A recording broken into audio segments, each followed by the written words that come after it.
រាប់រថយន្តខាងក្រៅខ្ញុំនេះគឺជារថយន្ត Fuso Model Canter ដែលមានขนาดចាប់ពី1 តោនកន្លះរហូតដល់5 តោន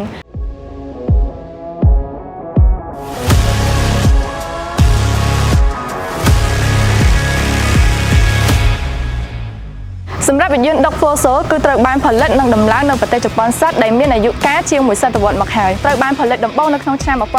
1963ហើយនឹងមានការវិវត្តជាបន្តបន្ទាប់រហូតមកដល់បច្ចុប្បន្ននេះហើយសម្រាប់រថយន្តនេះមានចំណុចពិសេសនិងភាពរឹងមាំដែលរចនាតាមស្តង់ដាររបស់ប្រទេសជប៉ុនយន្ត Fuso Model Canter នេះត្រូវបានរចនាគិតគូរពីភាពធន់សន្សំសំចៃផាសុកភាពនិងបច្ចេកវិទ្យាទំនើបហើយមានការបំពាក់ជាមួយនឹងម៉ាស៊ីនធំសាក់ស៊ីមានភាពរលាស់រឹងមាំនិងមានការច្រោះប្រហោងស្រាប់ពីរោងចក្រចង្កេះធំបង្កើនកម្លាំងអូសទាននិងមានកាប៊ីនផាសុកភាពផងដែរដែលស័ក្តិសមបំផុតសម្រាប់អាជីវកម្មតូចធំដឹកជញ្ជូនទំនិញសម្ភារៈសំណង់គ្រឿងសង្ហារិមគ្រឿងទេសដេប៉ូជាពិសេសវិស័យ Logistics កាន់តែមានភាពងាយស្រួលក្នុងការបង្កើតប្រសិទ្ធភាពក្នុងការដឹកជញ្ជូនផងដែរ